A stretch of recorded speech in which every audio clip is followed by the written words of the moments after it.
Bebê. Oi, pessoal, boa noite.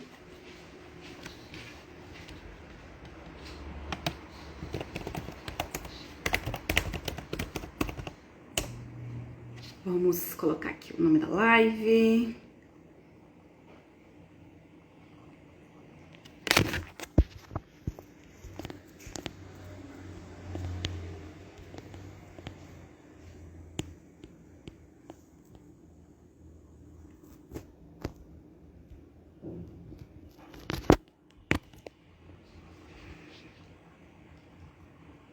Ei, gente, todo mundo entrando na cenoura tão bonitinho.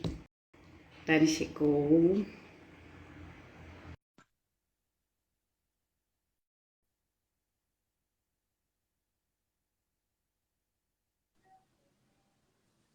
Mas Ei, você tá muito maravilhosa, o que é isso? é filtro. Nunca. Tá, Quem disse que eu tô pós-plantão, né, amor? tá linda. Que silêncio, que trem Obrigada. doido. Esse lenço pode contar e da Eri. Aqui, me conta uma coisa. Eu tô com o cabeção. Diz que quando a gente tá colocando filtro agora, tá ficando um cabeção. Uai, eu Você tô não tá, cabeção? não. Eu tô? Não. Então tá. Ei! Boa noite, Então bora. gente! Ei, pessoal. Essa live demorou, mas saiu. Nós estamos tentando arrumar uma data. Tem uns 2 meses, né, Dani? Dois, muito Ou mais. mais. Muito mais. Eu vou ter que fazer sem fone, porque o adaptador Maravilhosa. não funcionou. Ah, meu Deus. Mas tá tranquilo, eu tô te ouvindo super bem, sem eco nem nada. Então, ótimo. Muito bem. Então eu vou me apresentar primeiro, né? Gente, meu nome é Beatriz, para quem não me conhece, né? Sou médica pediatra, tenho um consultório de pediatria geral. Agora mudamos para o espaço novo, né? Tem 3 semanas. Estamos Lindo, curtindo a aliás. casinha nova. Tá muito bonitinho mesmo. Até tirei umas fotos lá hoje que eu vou postar para quem não conheceu ainda, que não pôde ir lá ver ainda, né? Tá todo mundo convidado aí a gente tem que ir agora, não pode fazer inauguração, né? Tem que ir aos pouquinhos, então as pessoas que quiserem conhecer e não forem paciente ou não for marcar por agora, que quiser me mandar mensagem, a gente vai combinando. Eu também sou intensivista pediátrica e tenho feito essas lives aí desde o início da pandemia, tentando trazer informação de qualidade para os pais, com embasamento científico, coisas mais atuais, no meio de tanta notícia atravessada, a gente não sabe mais em que confiar, né? E tanta coisa sem embasamento também, um monte de achismo, muito palpite. Então, sempre tento trazer convidados, assim, do peso do quilate da Dani, Até maravilhosa, parece. Linda. para ajudar um pouquinho aí vocês nessa missão maravilhosa, mas também muito desafiadora, que é a criação de crianças, né? Dani, se apresenta aí para o pessoal que não te conhece. Então, meu nome é Dani, sou mãe da Bia e da Juju, a Bia de quase 5, a Juju de 2 anos e meio. Sou médica, legista de formação, mas por conta da maternidade, todos os desafios que ela me trouxe, comecei a estudar sono, do sono fui para disciplina positiva, da disciplina positiva fui para apego e inteligência emocional e tô embrenhando nesse mundo de maternidade. Não deixei de ser legista não, mas dei uma guinada na minha vida aí para um lado que é diferente hoje. Então, hoje eu sou especialista em sono, especialista em criação com apego, em disciplina positiva, educadora parental e mentora emocional. Tudo E sobre legista. comportamento infantil, gente, sono, é com a Dani. Eu Então, acho que essa... já que você fez o merchan do consultório, deixa eu fazer o meu. Eu tô no meio de uma turma de inteligência emocional, que, aliás, eu queria que você fizesse a próxima. E aí eu vou lançar uma, porque foi só para as minhas mães de consultório, foi um piloto, não lancei, e tô querendo fazer um novo. Vou convidar algumas Maravilha. pessoas.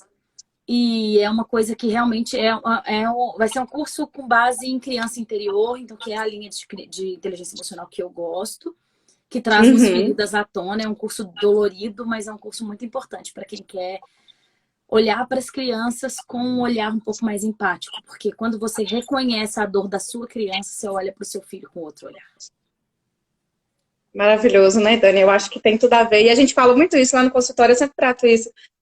A gente, quando a gente, né, fala, quando eu falo com os pais sobre disciplina positiva, sobre criação com apego, todos esses caminhos que a gente converge, né, você E os pais falam, nossa, mas a nossa criação foi tão diferente, às vezes é tão difícil, né? Essa mudança de paradigma que a gente precisa fazer, né? Do que a gente viveu para o que a gente quer para nossas crianças, né? E não é fácil, justamente por causa disso, porque a gente tem essas feridas aí maltratadas e tanto que quando a gente fala do apego, né? Você vai falar um pouquinho pra gente o que é a criação com apego, mas aí as pessoas falam, isso é frescura, isso é modinha, eu não fui criada assim, eu sobrevivi. Sobreviveu, mas toma Ritalina, toma Rivotril, toma antidepressivo, Álcool, tem uma relação, come. abuso de álcool, tem uma relação abusiva, ou não consegue se relacionar, ou tem uma relação conflituosa com os filhos ou com os pais. Então, assim, você, né, assim, sua criação teve muitos traumas desse ponto de vista, né, do apego, emocionais, mas como é que você lida com isso hoje, né? Então, é justamente essa mudança que a gente quer. Vamos fazer uma próxima de inteligência emocional. Pronto. Maravilhosa, já está combinada. Porque realmente é encantador. Quando a gente começa a ir por esse caminho, a gente não quer voltar mais, não. Autoconhecimento dói. Sim, eu falo isso lá no curso, autoconhecimento dói. Dói mesmo. Mas é um caminho sem volta. Sem volta. Muito legal. Eu acho que é necessário. Bora lá para a nossa de hoje. A gente veio aqui hoje falar para vocês da criação com apego. Que, na verdade, antes de falar da criação com apego, a gente tem que entender o que é a teoria do apego, né? Você quer falar isso primeiro ou você quer falar da criação com apego? Primeiro eu quero falar o que não é criação com apego. Criação Maravilhosa, com apego vai lá. Não é cama compartilhada. Criação com apego não é amamentação exclusiva até 15 anos. A amamentação, ou que seja até 2, ou que seja... Não é amamentação ao seio. O que eu coloquei? Eu quero ver tudo que eu coloquei para não esquecer de nada. Não é parto normal, humanizado na banheira. Criação com apego não é nada desse checklist. O seu vídeo não tá bom, Bia. Falaram aqui e é verdade, tá dando uns robotizados assim. Ixi, mas a minha internet. Criação com apego não é nada disso que preenche o checklist da mãe perfeita. Que hoje, isso sim é moda e a gente está entrando numa vibe de seguir esse checklist com um vigor tão grande que a mãe que não consegue qualquer um desses, e você deve receber isso direto no consultório, já chega frustrada, já chega se justificando, já chega falando, eu não consegui amamentar. Meu parto foi cesárea. A mãe não se acha suficientemente boa, né? Então, assim, claro que a mãe que teve um parto normal e amamentou até os 2 anos e faz cama compartilhada, também faz criação com apego. Mas a mulher que não passou por estes processos também plenamente pode fazer uma criação com apego, não depende disso. São ferramentas que possibilitam que o apego seguro aconteça com mais facilidade. Então, óbvio que uma mulher que amamenta tem muito mais facilidade no vínculo do que uma mulher que não amamenta. Mas o vínculo é possível em qualquer relação. Aliás, outra coisa que eu quero trazer é que uma relação de apego seguro se dá entre quaisquer 2 pessoas. Então, eu e você temos uma relação de apego seguro. Nós confiamos uma na outra, nós conversamos, nós respeitamos quando a outra não pode cumprir com a live, apesar da outra uma cumprir mesmo doente. Então, eu costumo dar esse exemplo que, por exemplo, uma relação de apego inseguro no namoro, que todo mundo aqui já vivenciou, é aquele namoradinho que a gente teve lá para os 13, 14 anos, que um dia começou a te ficar esquisito. Parou de atender rápido, parou de responder mensagem rápido. O que acontece com a gente? A gente gruda. A gente manda mensagem sem parar, a gente começa a pensar naquilo sem parar, a gente fica desesperado. A gente entrou numa relação de apego inseguro. E o que acontece com uma criança que está numa relação de apego inseguro? Gruda. Então, uma criança apegada é uma criança que não está numa criação com apego, não está numa relação de apego seguro. Aliás, não está numa criação com apego, não. Ela pode estar numa tentativa de criação com apego. Mas ela não está em apego seguro. A gente depois vai falar, se der tempo, que a gente tem 4 tipos de apego. Uma criança que está apegada, que o termo está totalmente errado, é uma criança que está numa relação de apego inseguro. Então, é uma criança que está desesperada por aquela mãe. Muitas vezes, porque aquela mãe é ambivalente, só isso. É uma mãe que cada hora vem de um jeito. Tem hora que é uma mãe que vem gritando, tem hora que é uma mãe que vem calminha, tem hora que é uma mãe... E a disciplina positiva traz... Gente, é um tema que eu não vou parar de falar. Você me para aí quando você tiver que me fazer pergunta. Não paro, porque eu adoro. Porque o que a minha Siri conversando comigo aqui? Porque o que E acontece? está intimamente relacionado. Eu acho que uma coisa está intrincada na outra, né, Dani? Essa parentalidade positiva, eu acho que é um nome bem legal, porque junta um pouco da disciplina positiva, dessa criação com apego, né? É um pouquinho de tudo. É um dos pilares. Criar aplicando disciplina positiva é um dos pilares da criação com apego, né? Um dos pilares do que a API preconiza como criação com apego. Se der tempo, acho que seria interessante a gente falar um pouquinho dos pilares, até foi o que você lançou no seu textinho de apresentação. Sim, sim. Mas então... Eu queria só responder o Ricardo aqui, ó. O Ricardo Silva falou, incluam os papais num apego seguro. E é isso, Ricardo, exatamente isso que a Dani trouxe. E eu estava conversando isso essa semana com uma consultora de amamentação que eu gosto muito, que é a Lira, você até conhece ela. Ela é amamentação e sono.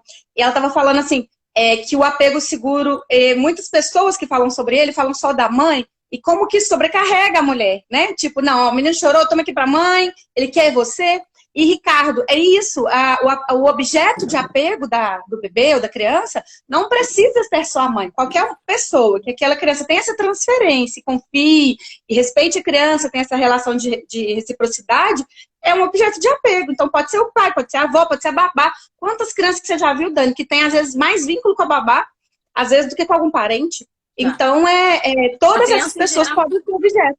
A criança, em geral, tem uma figura de apego primária e uma figura de apego secundária. Então, em geral, tem uma figura de apego mais importante, sim, e, em geral, é a mãe, sim. Porque é a figura que amamenta. A criança, instintivamente, precisa daquele ser que o alimenta para não morrer. Então, vem por aí. Trazem, eu não vou lembrar que autor traz isso. Não vou lembrar quem, mas alguém traz isso. Que, numa relação inicial de apego, lá quando o bebê nasce, o pai viria para suportar essa díade, porque é ali a díade mesmo, não adianta, o pai vai fazer outras coisas. O pai pode pegar o bebê, pode dar um banho, pode pegar... Mas a mãe vai ter que pegar ali, a mãe vai ter que amamentar, a mãe vai ter que... Mas realmente isso que ele falou, isso que você falou procede demais. Eu tenho lido muito, a Thaís Basile falou disso essa semana. Como que a gente tem... Até o autocuidado está sobrecarregando as mulheres agora, porque agora é assim, não, você tem que se cuidar. Porque se você não se cuidar, seu filho não vai ficar bem. Você fala assim, mas que hora, meu senhor, que eu vou fazer alguma coisa na vida? Até isso tá virando, e isso é do patriarcado, até isso tá sendo trazido para a mulher como mais uma sobrecarga. Então eu vou ficar com os meninos agora, você pode ir se cuidar. Eu vou ficar com os meninos agora, você pode ir assistir sua série, você pode ir ler o seu livro, você pode ir fazer sua meditação, né? Então, tá meio deturpado o negócio aí. O negócio tá meio ruim pro nosso lado. Mas, o que mais? Então, o que é? Você estava falando do que não é. Então, assim, não é exclusividade de certos grupos que fazem determinadas coisas. Isso. Elas auxiliam. Essas coisas que você citou são ferramentas e não exclusividade, né, dessas pessoas de ter uma criação com apego. E tem gente que traz isso no apego na internet, sabe? Tem gente que traz a cama compartilhada como obrigatória. Vão ter famílias que não dão conta de fazer cama compartilhada. E tá tudo bem. Talvez a criança vai precisar da mãe à noite e a mãe vai deitar num colchãozinho no chão com a criança ali no quarto da criança e não vai levar, porque o pai trabalha no outro dia, trabalha de turno. Eu tenho um destaque sobre o sono, alguns posts falando sobre isso. Exatamente, a cama compartilhada não precisa ser a cama do casal, primeira coisa. E também não é obrigatório fazer cama compartilhada. E tá tudo bem. A gente tem vários jeitos de trabalhar o apego, né? Sim. E eu tenho várias formas de atender as necessidades da criança. Então, quer dizer, o que é uma relação que vai gerar um apego seguro na criança? É uma relação em que os pais vão atender assertivamente a todas as necessidades da criança. E as que eles não derem conta por via das dúvidas de atender, eles vão, no mínimo, validar e nomear. É uma criação que vai trazer o respeito mútuo para essa díade, para essa relação, né, de duas pessoas, do filho para com os pais, dos pais para com os filhos. É uma relação que vai trazer, isso é muito importante, é uma relação que tem que ter intenção. Se não há intenção, não é uma relação de apego seguro. Então, se eu tô ali amamentando livre demanda, batendo ponto, se eu tô ali levando para minha cama, que saco, tipo essa praga desse menino aqui pra ver se dorme, não tem intenção. Por isso que a cama compartilhada reacional não gera apego. Não gera vínculo. Ela atrapalha o sono. Aliás, os estudos com cama compartilhada trazem que os despertares aumentam. Você sabia disso? Eu estudo não, mas eu tenho visto na prática, assim, muito. Por quê? Porque a maioria dos estudos com cama compartilhada são feitos com cama compartilhada reacional. Não intencional. O que é? Explica para as pessoas que não sabem. O que é a cama compartilhada reacional? Que saco esse menino. Deixa eu ver se eu ponho aqui pra ver se dorme. O que é uma cama compartilhada intencional? Olha, eu tô vendo que ele tá precisando de mim. Deixa eu trazer ele pra cá. Eu hoje, e depois de muito estudo, depois de muito bater cabeça, faço cama compartilhada intencional com frequência com a minha mais velha. Porque eu, gente, como a Bia já sabe, já contei pra ela um pouquinho da minha história, a minha Bia, eu fiz tudo que você imaginar, até treinamento de sono eu fiz. Então, tudo pra minha filha dormir eu fiz porque me ensinaram assim, ela precisava dormir porque eu precisava dormir, a responsabilidade do meu sono era dela, a responsabilidade do meu descanso era dela. E hoje as minhas portas de quarto estão completamente abertas para vir quando ela precisar. Quando o marido tá cansado, eu vou para lá. Quando a pequenininha não gosta de dormir na cama, eu vou para lá. Então, às vezes, passa metade da noite. A Bia vem para minha cama, a Júlia acorda, eu vou para a cama da Júlia. Depois a Júlia voltou a dormir, eu volto para a cama para a Bia não cair do outro lado. E é isso. Cada família vai arrumar a... Não é dinâmica a palavra. Dinâmica. É a dinâmica que vai funcionar para aquela família e que vai dar tudo certo e que todo mundo vai ser atendido. Porque qual que é a diferença entre uma criação com apego, que é uma criação, né, que vai gerar um apego seguro, que vai trazer a parentalidade consciente ali para a jogada, de uma parentalidade com apego, que é o que muita gente traz como criação com apego na internet. Muita gente mesmo. Uhum. Na parentalidade com apego, eu abro mão de todas as minhas necessidades em prol da criança numa doação cega. Então, ele quer peito a noite inteira, peito a noite inteira. Então, vem, mama. Eu durmo sem blusa, o menino dorme mamando a noite inteira, o menino quer... Agora, no outro dia, ele quer ficar comigo no colo. Eu tenho hérnia de disco, eu tô arregaçada da coluna, mas eu tô ali sacudindo o menino, porque ele precisa de mim, eu quero que ele sacuda. O menino tem 5 anos, 45 quilos, eu tô sacudindo o menino, porque ele precisa do meu colo, ele quer o meu colo. Porque é isso. Hoje eu atendi uma mãe assim, uma mãe que ela quer ensinar a filha dela a dormir no berço. Porque ela tem um problema de coluna, espondilolistese, ela sente dor. É o limite dela. A criança só aprende a lidar com os conflitos quando ela vivencia conflitos. E conflito não é briga. Conflito é aprender a... Eu exponho as minhas necessidades, você expõe a sua e a gente chega num consenso. De forma assertiva e racional. E em paz. Então, quando eu ensino uma criança qual é o meu limite, eu ensino a ela que ela também pode descrever o limite dela para mim e para os outros. Isso evita abuso sexual. Isso é educação sexual. Ensinar para a criança qual que é o limite dela. Eu estou ensinando a Bia a falar não é não agora. Adoro! Em brincadeira de cosquinha, sabe? Em brincadeira de... Eu tô ensinando ela a falar Mas não isso é importante, né? Tipo, não obrigar a criança a fazer as coisas que ela não quer também, né? Chegar uma pessoa e... Ai, beija a visita. Assim, aí você tá ensinando que ela tem que deixar todo mundo fazer o que quiser com ela, mesmo sem ela querer, né? Isso é ultrapassar o limite. Exato. E Daquela ela não criança. sabe. Ela vai aprender com você. Filho, a mamãe te dá todo o colinho do mundo, sentadinha aqui. Porque a mamãe não consegue ficar em pé porque a coluna da mamãe dói. Verdade não gera trauma nunca. Existe um livro... Ainda mais se pode ir assim, com amorosidade, né, Dani? Sim. É verdade, filha. A mamãe não consegue. E aí, assim, porque aí vai ser assim, né? Não, a mamãe vai pôr você no berço porque a mamãe não tá conseguindo mais.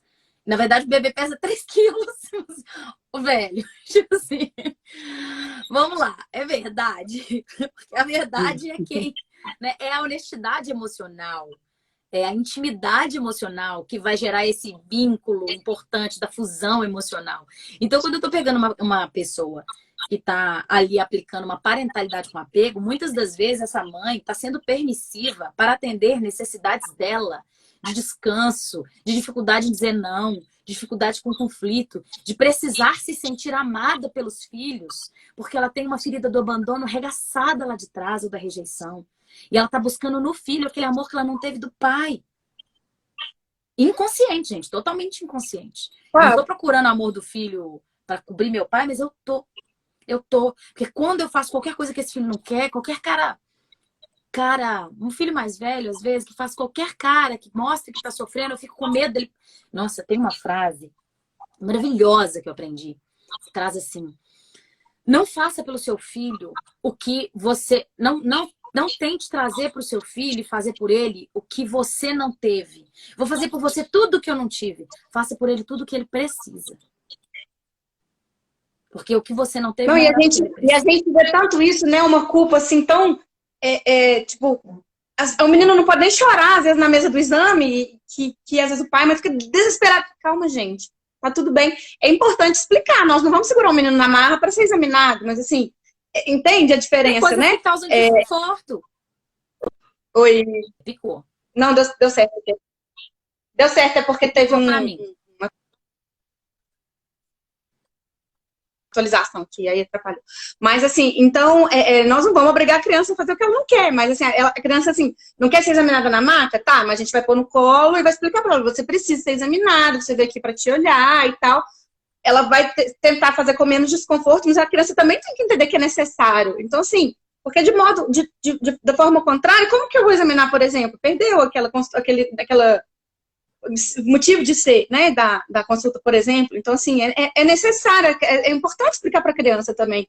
Ter um pouco, quando a gente fala frustração, né, é importante a criança ter algumas dos seus desejos frustrados. Senão a criança vai fazer tudo do jeito que ela quer, ela vai ter algumas frustrações na vida. Aí é que tá. Só que o problema é como, né? É como. Aí é que tá a confusão, Bia. As crianças, elas têm que ter suas necessidades atendidas, não os desejos. Não os desejos. Perfeito, Dani, maravilhoso, é isso mesmo.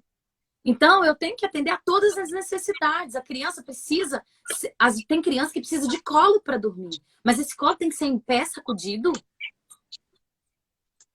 A criança precisa... Às vezes a mãe não vai dar conta e vai deitar com ela na cama. Filha, mamãe tá aqui, grudadinho. Hoje eu também entendi mamãe. A menina quer dormir em cima do braço dela. Só que ela tem alguma coisa no braço que fica muito dormente. Alguma coisa de plexo braquial que ela fica muito dormente. É de um desconforto bizarro. Ela não dá conta. Falei, encaixa ela em você. Encaixa ela no sovaco aqui. Filha, tá tudo bem. Eu sei que você gosta muito de dormir no braço da mamãe, mas o braço da mamãe fica muito desconfortável.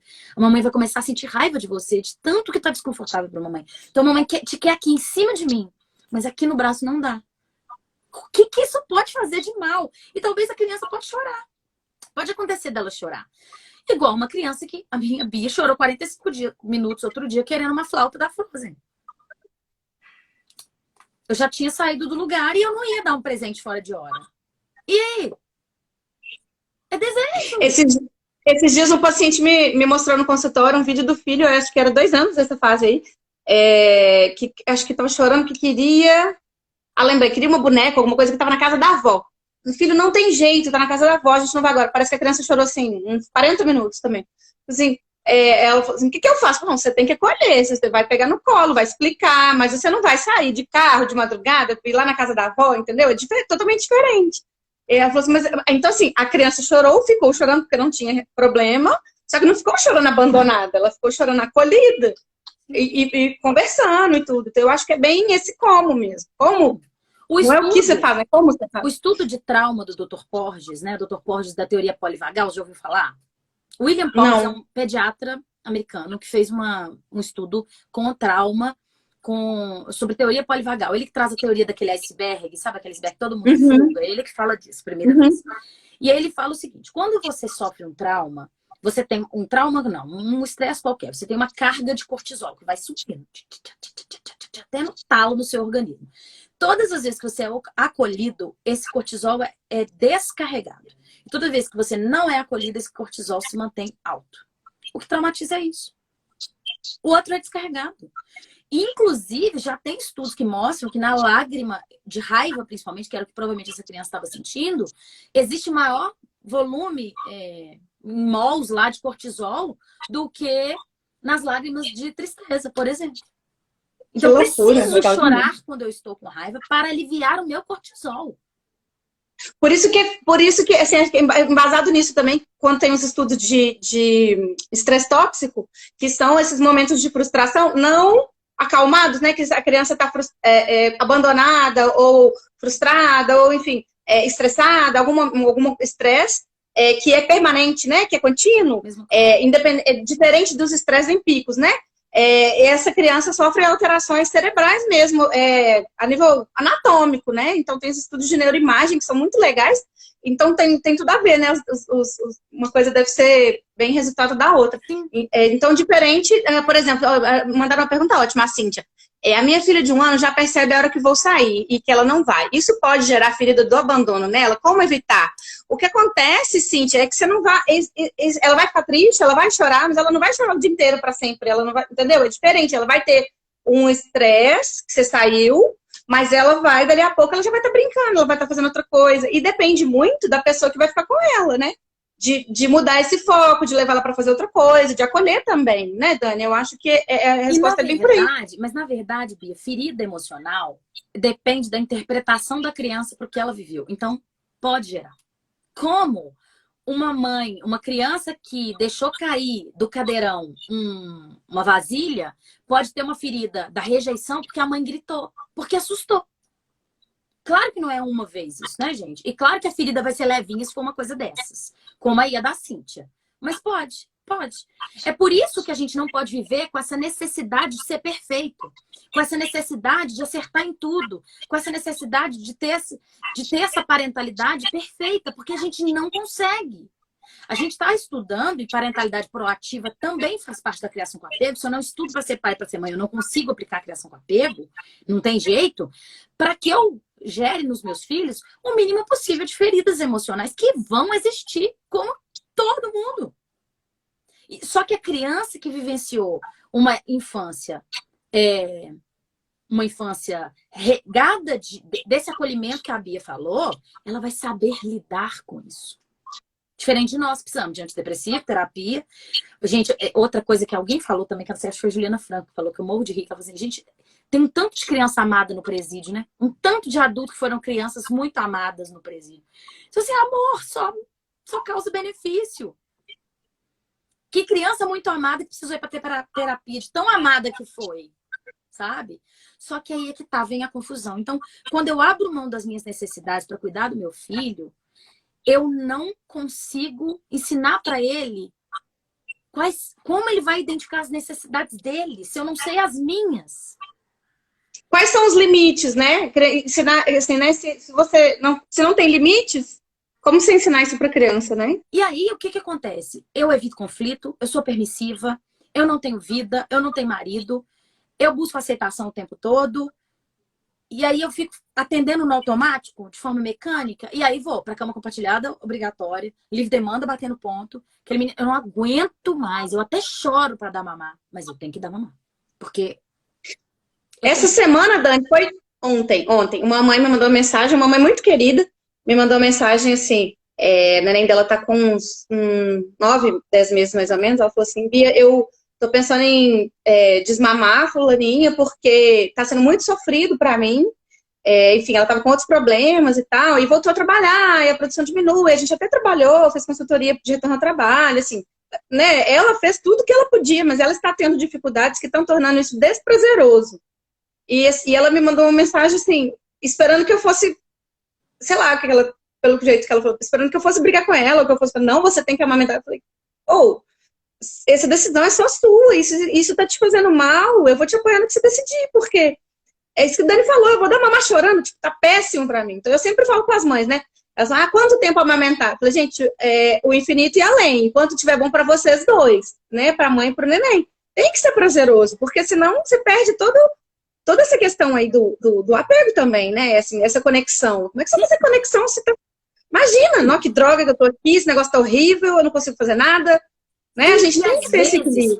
Não tem que ser escravo disso. Isso, às vezes, pra mãe já deu. O menino tá grande, tá tirando a roupa dela em público, ela tá se sentindo... Teve mãe, a Lira tá aqui, a Lira já deve ter... Hein, Lira? Comenta aqui se você concorda comigo. Se você já teve isso em consultoria de desmame ou algo assim. Já teve mãe que falou pra mim que se sentia invadida, que se sentia violada pelo filho. Olha isso. Não, várias vezes, Dani. Várias vezes. Às vezes a mãe tem alguma ferida relacionada a algum abuso lá na infância, gente. É muito grave permanecer essa relação e ninguém apoiar essa mulher a fazer de forma respeitosa esse desmame, sabe? É muito grave isso. É muito grave.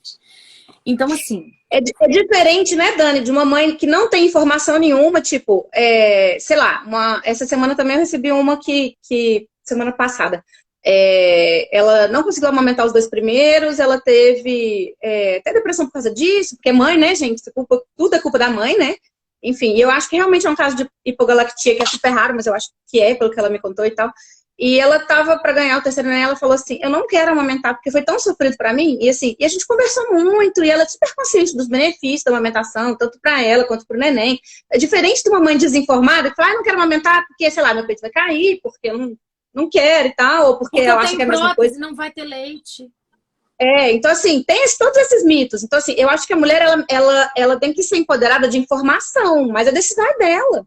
Né? Eu sou super, quem me conhece sabe, eu sou super a favor do aleitamento. O paciente vai lá e a gente faz a translactação, e aí volta. Teve uma que eu vi, o caderninho mês passado, assim, tipo, teve umas 6 consultas no primeiro mês, a gente tentando correr atrás, aquela confusão toda, no final até deu certo.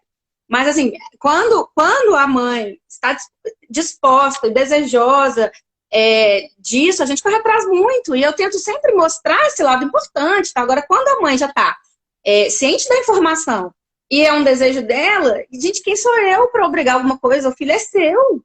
Né? Então, eu acho que às vezes falta um pouco esse respeito. Hoje, é o que você falou, tem uma ditadura de modelos perfeitos, e a gente sabe que a mãe não é perfeita. É a bandeira. A bandeira é mais importante do que a relação mãe-filho. A bandeira é mais importante do que a conexão. Toda vez que eu foco demais numa coisa só, eu não tô olhando pro relacionamento que eu tenho com meu filho. Eu sempre falo muito isso lá quando eu atendo sono. Não é sobre sono. É sobre um relacionamento entre duas pessoas. E com a amamentação, a Lira deve fazer a mesma coisa. Eu quero... Mas, peraí, eu quero, não tá dando. Eu tô desconectada, meu filho. Peraí, vamos ver aqui. O que é mais importante? Será que você quer mesmo? Você só tá com medo do julgamento? Será que eu tô com medo do julgamento? Porque as mulheres têm vergonha de contar que pararam de amamentar, têm vergonha de contar que foi cesárea, sabe? Elas têm vergonha de contar. Às vezes não tem vergonha, mas tem uma culpa danada, como se fosse, né, culpa dela que... Nossa, olha... às vezes eu pergunto, né? Qual é o tipo de parto? Eu falo, não, foi cesárea, mas foi por isso e isso. Gente, não tô julgando ninguém. Não tô julgando ninguém. Eu parei de amamentar, mas foi por isso e isso. Mas ele que não cara não tá julgando ninguém. Sabe, assim, né? E aí, o que acontece, Bia?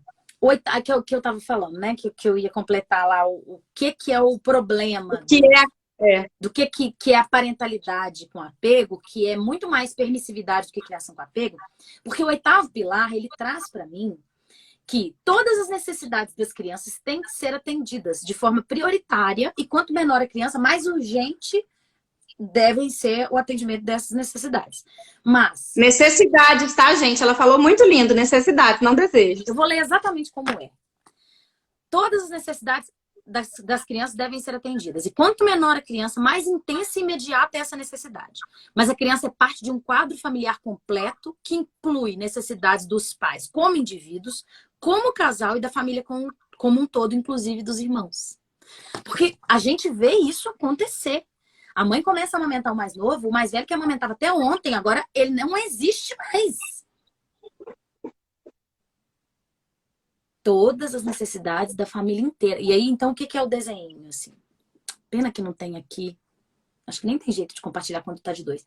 Então, o desenho que eles fazem é assim. Quando eu tenho uma criação com apego, eu tenho uma bola e ao redor da bola, aqui na borda da bola, eu tenho pai, mãe, papagaio, cachorro, periquito, irmão, outro irmão, filhinho. Né?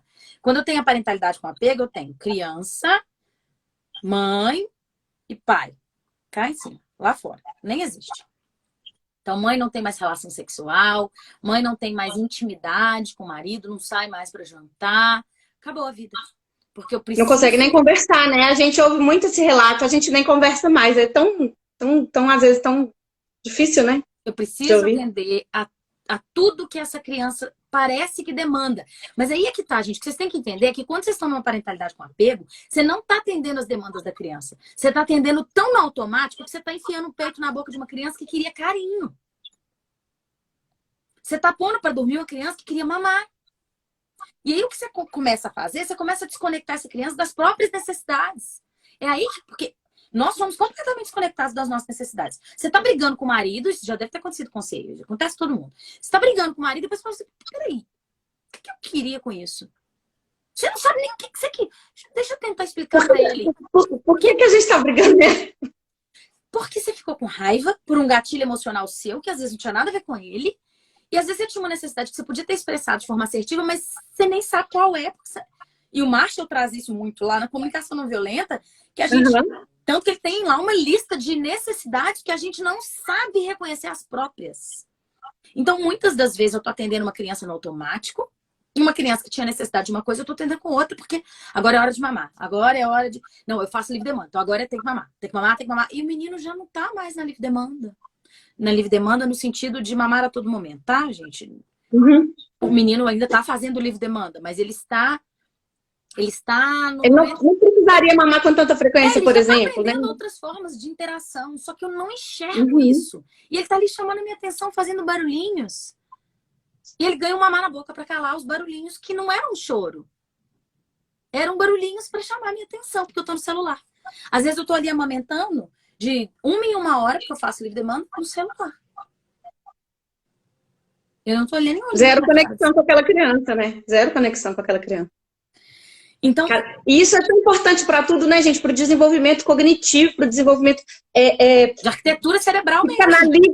psicanalítico daquela criança, assim, da formação do sujeito, né? Eu tenho estudado algumas coisas assim, dessas de psicanálise assim, do bebê, tão legal.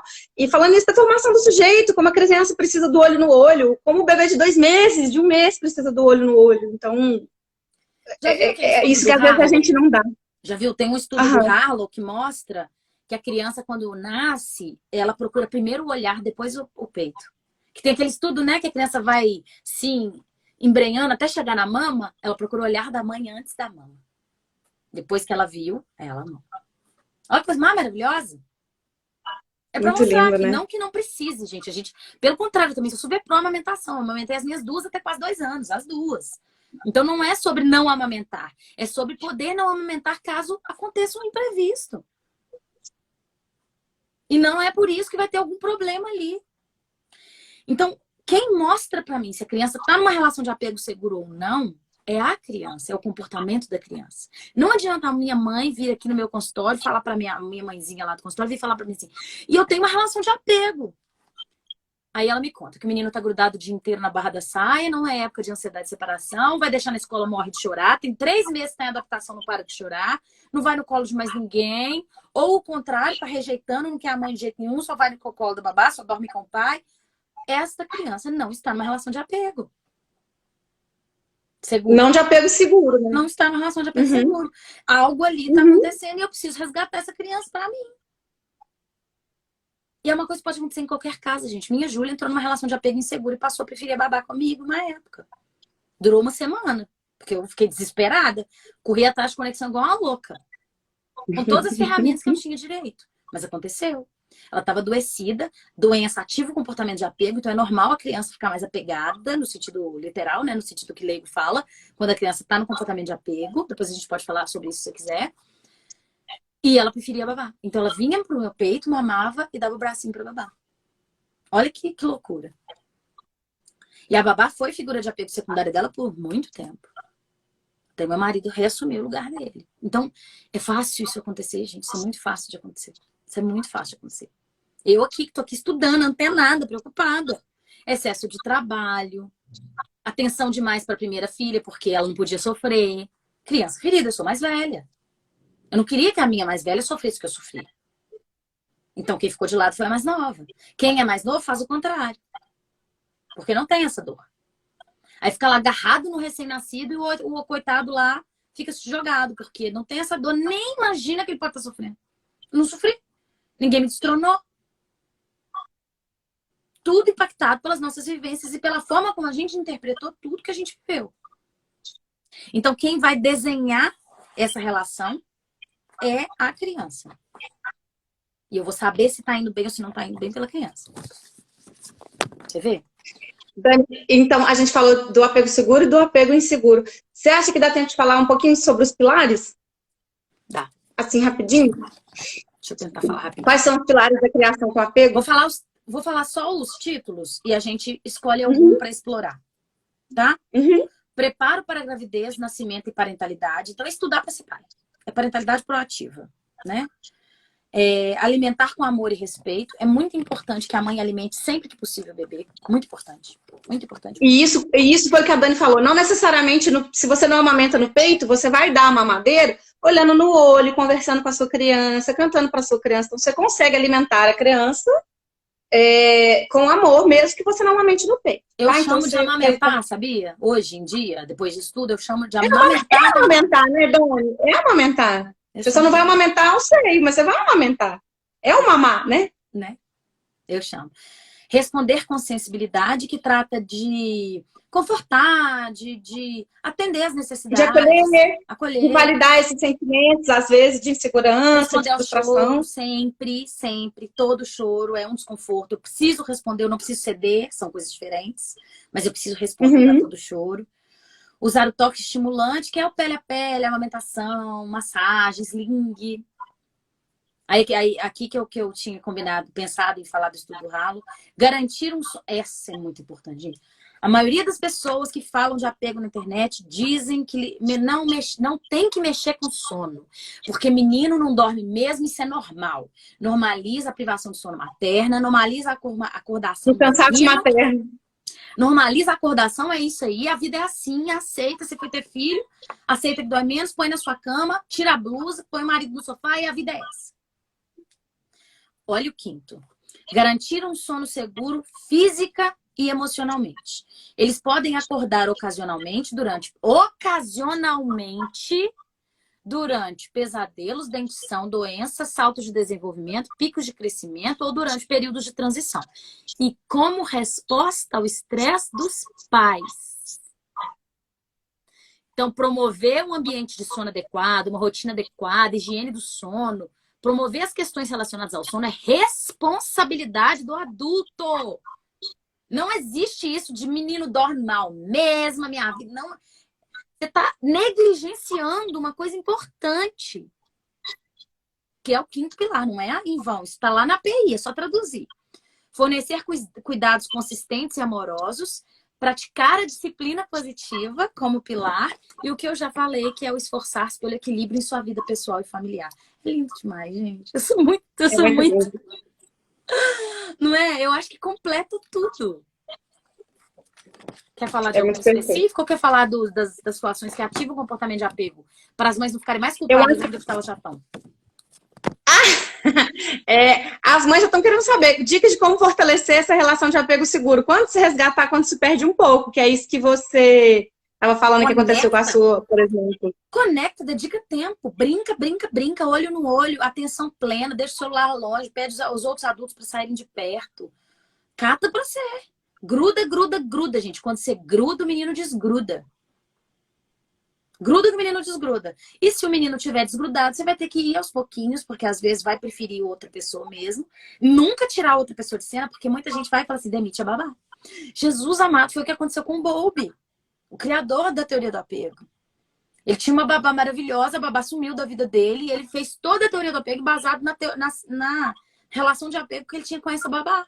Porque lá na Inglaterra, dos tempos áureos dele, lá, não se existia uma relação com os pais. Os pais estavam aqui e o filho era criado pelas amas e pelas babás lá, como um subalterno mesmo, né?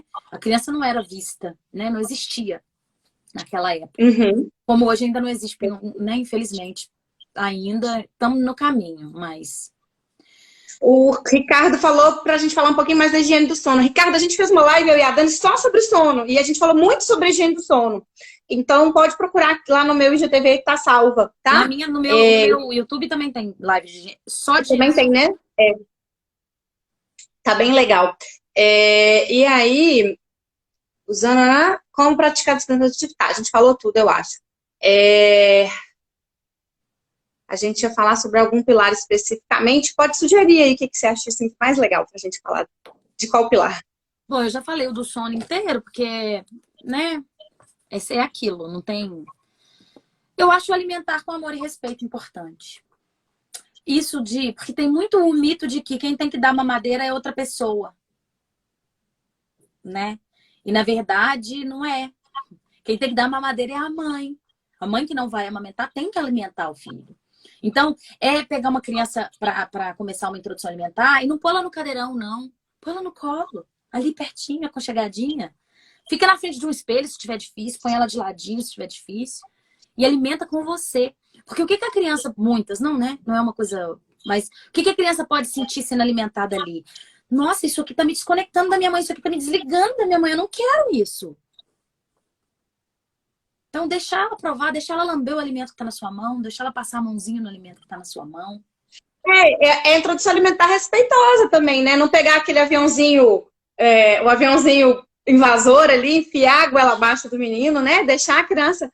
no começo, gente, os meninos começam comendo pouco, a maioria, né? Grande, esmagadora maioria. Eles vão começar descobrindo, explorando aquele alimento. E isso está tudo bem.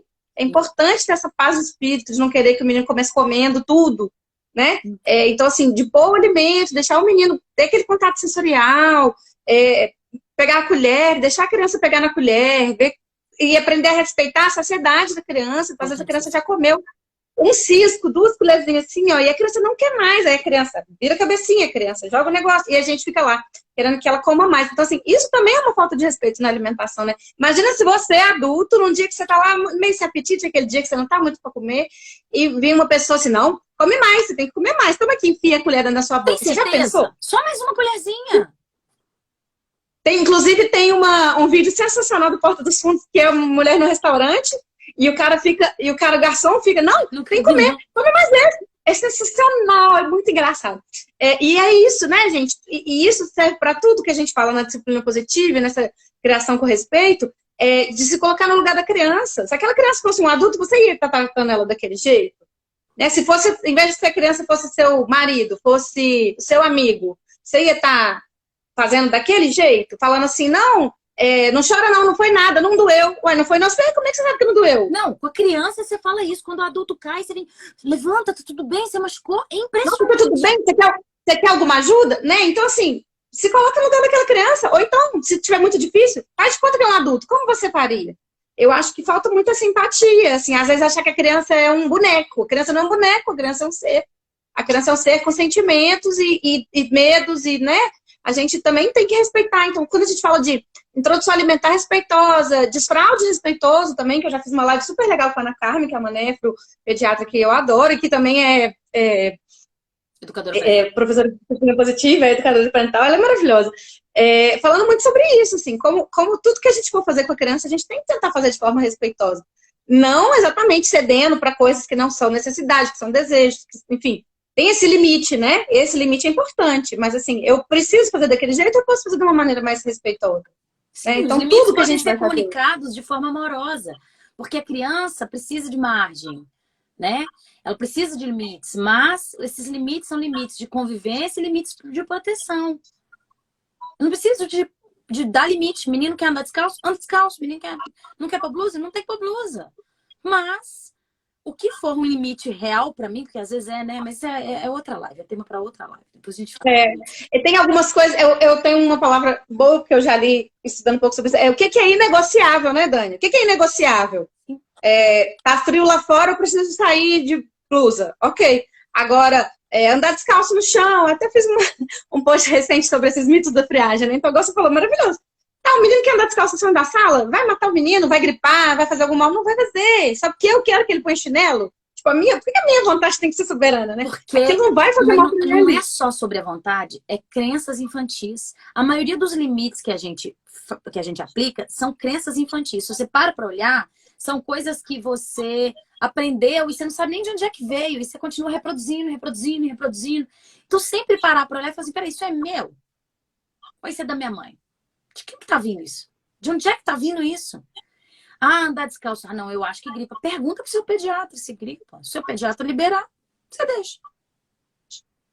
Né? E às vezes, quantas vezes os meninos chegam lá no consultório com uma blusa xadrez, com a calça de bolinha, né? Agostinho Carrara. A mãe falou assim, ela queria essa roupa, assim, eu tentei negociar, ela não quis. Gente, vai matar você se você deixar o menino sair, exercer um pouco da autonomia que ele quer. Não vai matar ninguém. Não vai fazer mal pra ninguém. Então, assim, você botar, não, eu quero que ela saia com a blusa cor-de-rosa combinando com a listrinha lilás. Isso é uma vontade sua, que você tá impondo na criança. Então, assim, era necessário. Então, assim, às vezes eu preciso de uma coisa que é inegociável, mas nem tudo. A gente pode ter esse ceder no que é negociável. É lindo isso. A minha Bia é menopausada. Ela não sente frio. Se eu for lutar para pôr blusa nela, eu vou viver para lutar para pôr... Ela não... Mas nunca, assim. Eu ponho pijama nela depois que ela dorme, porque ela não consegue dormir de pijama. Ela dorme de fralda, pode estar o filho que for. Então pensa, não tem jeito. Ela sente calor, ela fica incomodada, ela tira. Acho que tem alguma coisa de sensorial com plush também, que ela tem pavor de plush. Então, assim, gente, a gente tem que respeitar algumas coisas. Para de achar que tudo eu tô sendo permissivo. Tem os dois extremos. É eu fazendo demais e ultrapassando os meus limites pela criança, e isso não é legal. Ou, não, isso aqui tem que ser assim. Por quê? Sempre faço essa pergunta, por que não? Tenta achar uma resposta. Se houver, de fato, uma resposta. Porque a maioria das vezes vai ser porque eu quero. Porque eu quero. Ou então, porque sim. A minha mãe falava isso, me matava de ódio. Porque sim. Mas por que Porque sim. Nossa, porque sim acabava comigo. Tá vendo a minha criança ferida? Não é porque sim. Porque sim é o fim da vida.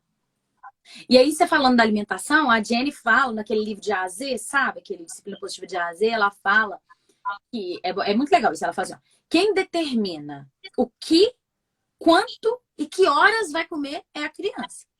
Você determina, você põe mais ou menos uma faixa de horário, o que você vai oferecer e o que daquilo ela vai escolher ela, e mais ou menos a quantidade que parece que ela vai comer. Mas quem vai decidir o resto é ela. Não se Eu falo muito isso, a variedade a gente vai oferecer, mas a quantidade, como, vai ser criança, e tá tudo bem. E dentro isso da é variedade que você ofereceu, ela pode escolher só o brócolis. Se você não ofereceu bala e brócolis, você fez certo.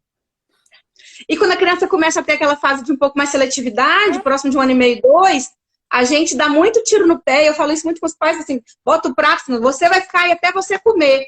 Isso cria na criança, então você vai comer agora o que eu tô mandando.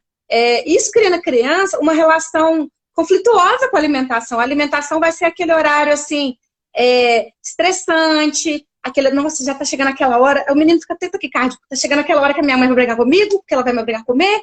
Então, cria uma relação muito ruim com a comida. E depois ficam crianças lá com 4, 5 anos que ou ficam seletivas, extremamente seletivas, ou vão ter distúrbios alimentares, né? Obesidade, anorexia, pode fazer assim, a gente nunca sabe o que vai virar aquele comentário.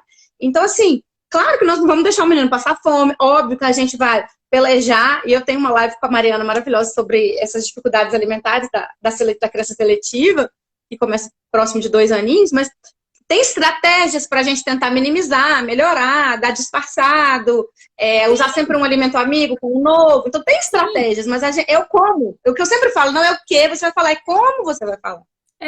Se você fala ali brigando, gritando, e você quer que aquela criança fale de formas diferentes, às vezes o ovo cozido não vai, mas o omelete vai. Só que se você obrigar, porque você quer que ele coma ovo cozido, você perpetua uma coisa que ia ser só uma fase. A Bia sempre comeu hambúrguer nutritivo. Ela comia, pensa bem, numa carne, ela comia a carne, aveia, espinafre, às vezes brócolis, cenoura. Tá pronto o alimento. E ela comia de boa. Agora, pusesse isso separado na época. Hoje ela come todos esses alimentos. Porque nunca foi forçada a comer. Então, quer dizer, é um momento difícil que todas as crianças praticamente passam, não é? Sim. Essa fase da seletividade. Você conta nos dedos que não tem seletividade. Só que é isso, é um negócio que é para ser temporário e a gente tem como contornar e dar alguns voltos, né? Usar estratégias. Mas se você fizer esse reforço negativo, você pode perpetuar. Eu já peguei criança no consultório, Dani, de quantos anos ela tinha? 6 anos, que só tomava mamadeira de chistagem. Ela tomava 6 mamadeiras, 5 ou 6 mamadeiras. A curva de peso dela estava assim, e assim, totalmente desnutrido do ponto de vista de oligoelementos, né? Assim, aquela fome oculta que a gente fala, assim, tudo atrapalhado. Porque teve essa fase de seletividade e teve uma abordagem muito ruim. E essa coisa foi perpetuada. Então, para reverter isso, nossa, tive que chamar todo mundo. O pai, a avó, e foi pro psicólogo o pai, a mãe, a avó. Então, assim, é um processo muito mais difícil de reverter. Então, se a gente tentar ter resiliência, né, a gente ser resiliente com aquele momento, fica também mais fácil. Mas a gente foi forçada a comer. Tem gente que me conta que comia com chinelo na mesa. Uns era só uma colher goela abaixo. Mas a gente foi forçado a comer. Então é muito difícil ser respeitoso quando não foram conosco. É muito difícil dar o que a gente não teve. É um trabalho de desconstrução mesmo. É uma desconstrução de tudo que a gente viveu. É muito difícil. Porque tem muito honrar aos pais no sentido de eles não erraram, eles são perfeitos. E honrar aos pais não é isso. É reconhecer o que eles fizeram. Com erros e acertos. E agora é daqui pra frente. Não importa o que fizeram conosco. Importa o que eu fiz com o que fizeram comigo. Maravilhoso, é isso mesmo. Então agora deixa eu daqui pra frente. Como é que eu resolvo? Eu quero ser uma mãe diferente. Tinha uma pergunta que eu queria responder. Tem uma ótima que é como... Peraí que eu perdi ela também. Como manter a conexão ou como voltar a conexão quando você sai de licença, volta da licença maternidade. A gente é muito gêmea, velho. É a mesma que eu queria responder. Eu já te falei, Dani, a gente se encontrou na vida, foi um encontro de alma. Foi um encontro de almas. A Laura Gutmann fala que desconexão não se dá da mãe proletariada que fica 8 horas fora de casa. Desconexão se dá das 2 horas que ela está em casa. Nas 2 horas que ela chega e que ela tem que tomar banho, conversar com o marido, dar comida pro cachorro, descer pro cachorro fazer xixi, dar atenção pro outro irmão, ao comer. É nesse vai momento. Responder as mensagens do WhatsApp, vai ver os e-mails e aí acabou. Então, acabou as 2 horas, você vai se conectar no tempo que você tem, você vai pôr na sua cama se precisar. Quantas vezes eu tirei a Bia? Gente, mais de uma vez esse ano, assim, por causa do curso, eu tô mais atarefada. E a Bia foi dormir com o pai e ela não foi legal. E eu falei assim, eu vou levar ela pra minha cama. Eu peguei e levei pra minha cama. E aí ela acordava de manhã e falava, toda assustada. A mamãe ficou com muita saudade de você, eu te trouxe pra cá. Não resisti. A menina ficou igual um balão. Chegou lá na cozinha, minha mãe me levou pra cama dela porque ela ficou com muita saudade. É isso. Imagina se alguém tivesse feito isso com a gente. Imagina se alguém tivesse sido sensível, né? Que é o atender com sensibilidade. Sensível às nossas necessidades assim. É sair do porquê e sair do como e ir pro porquê. Como eu faço meu filho dormir a noite toda por que ele parou de dormir? Como que eu faço meu filho comer por que ele parou de comer? É da idade? Ele tá com algum problema na escola? É a comida que não está agradando? Ele quer que eu mude a forma de fazer o alimento? Quando eu vou pro porquê, e é engraçado que a gente sai da maternidade com porquê, né? Por que ele tá chorando? É assim mesmo? Por que fica saindo essas bolinhas na cabeça? Por que o xixi tá com esses negocinhos, esses cristalzinhos? Por que o cocô é dessa cor? Só que a gente perde isso muito rápido, de tanto palpite. A gente sai do modo maternidade, instinto de materno, para o modo instinto de sobrevivência. Para tentar filtrar de tanta rede predadora que fica em cima da gente. É pesado, né, Dani? Eu acho que é importante também a gente separar a rede de apoio dessa rede de agouro, né? Que foi a Lira que me ensinou essa expressão, achei ela maravilhosa. Linda, adorei! Se a rede de apoio não te apoia, ela não é rede de apoio, gente. E a gente tem, quando eu falo isso com as mães, sempre nas consultas, né? Quando eu vou orientar, por exemplo, posição de dormir, que mudou da década de 90 para cá. Então a gente era colocado para dormir de lado. Hoje a posição segura, a gente sabe, por estudos de morte súbita e tal, que é a barriga para cima. Então, assim, gente, capacita a sua rede de apoio, alinha a sua rede de apoio com você não passa raiva. Então, você vai começar a introdução alimentar. Não, eu quero fazer BLW, ou eu quero fazer Bliss, que é, né, eu vou dar um pouco amassado, um pouco pedaço e tal. Gente, vocês têm que trazer a avó, o cuidador, a pessoa que for te ajudar pra junto, porque senão, assim, vai ser você fazendo de um jeito, quando você sair, a pessoa vai fazer de outro jeito. Então, assim, você tem que capacitar aquela pessoa. Não, olha, a gente vai fazer assim, mas é seguro, porque isso. E explica os porquês, também você não vai impor uma coisa, né? Não, olha, isso tem estudos e tal, então tem umas avós que às vezes vão no consultório, assim, e elas estão, assim, tão imbuídas do propósito, sabe? Assim, seja a introdução alimentar, seja a criação com apego, seja a disciplina positiva, e assim, é tão legal ver essa participação no processo, então é possível trazer a rede de apoio para junto, mas você tem que alinhar, de preferência até antes, né? Parentalidade do nascimento do bebê, né? Isso que você falou da parentalidade proativa, de se preparar para o nascimento, eu brinco muito isso na consulta de pré-natal, né? Você estuda para... Quando eu fui começar o consultório, nossa, eu li tanta coisa antes, eu me preparei, você está aí estudando um tema novo, você está lendo, se você vai fazer uma prova, se você vai entrar para um emprego novo, você não está estudando, gente. Agora, sim, a coisa mais difícil da sua vida é de ser pai e mãe, ninguém te falou que você tem que estudar para isso, né? A gente tem que procurar saber, sim, os temas, o que é importante, o porquê das coisas. Então, assim, hoje, essa horizontalização, né, do conhecimento, eu acho tão legal, porque os pais já chegam no consultório sabendo muitas coisas e já preocupados com esse tipo de coisa. Não, porque eu vi uma coisa assim, procede, não procede? Então, assim, eu tenho visto isso com tanto orgulho, né, assim, dos pais estão tentando o tempo todo se capacitar. Mas eu acho importante pelo menos que você falou no começo da live, saber onde. Onde procurar informação. Porque se você está ali,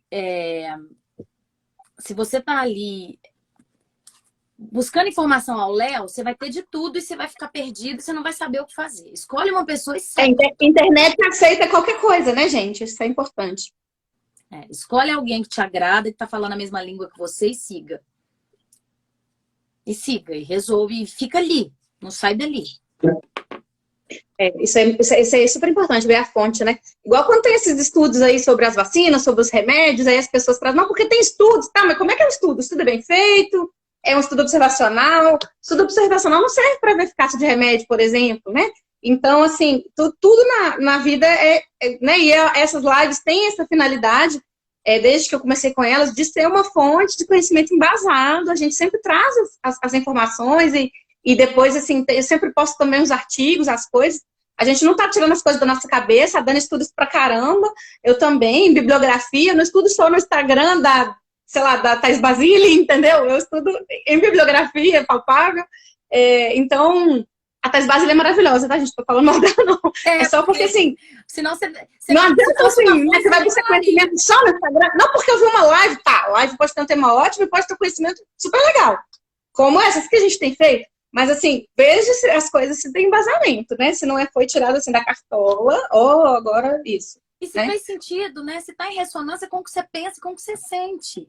Porque, às vezes, isso aqui que a gente tá falando não vai fazer sentido para algumas pessoas agora. Ou não vai fazer sentido nunca. E aí, tá bom. É seu jeito de pensar. Mas se tá em ressonância com o que você tá pensando, é aquilo, alinha e vai, sabe? Não deixa quem tá ali de fora dando palpite te tirar do caminho. Do rumo, né? Desse rumo que você quer. Como é a parentalidade que você quer construir? Caminho da luz. A Natália Policarpo pediu uma listinha de livros essenciais. Nunca sei por onde me orientar. Podemos, acho massa. Eu vou, inclusive, postar umas fotinhas ali dos livrinhos do consultório que as mães estão tirando fotos dos livrinhos e adquirindo e levando as coisas. Eu tô super feliz também. Dani, acho que nosso tempo tá no fim. Queria agradecer demais você ter topado o convite. E apesar de todos os nossos desencontros de data, saiu. E eu tinha certeza que ia ser lindo. Obrigada, amei. Ai, amei. E nós já estamos na próxima, então, né? Me fala aqui que eu já vou anotar. Inteligência emocional. Fala de novo. Inteligência emocional. E como ela nós já vamos combinar. Inteligência emocional e como ela impacta. Por que mandaram uma carinha chorando, gente? Porque acabou. Burra. E como ela impacta na nossa parentalidade. Inteligência emocional e como ela impacta na nossa parentalidade.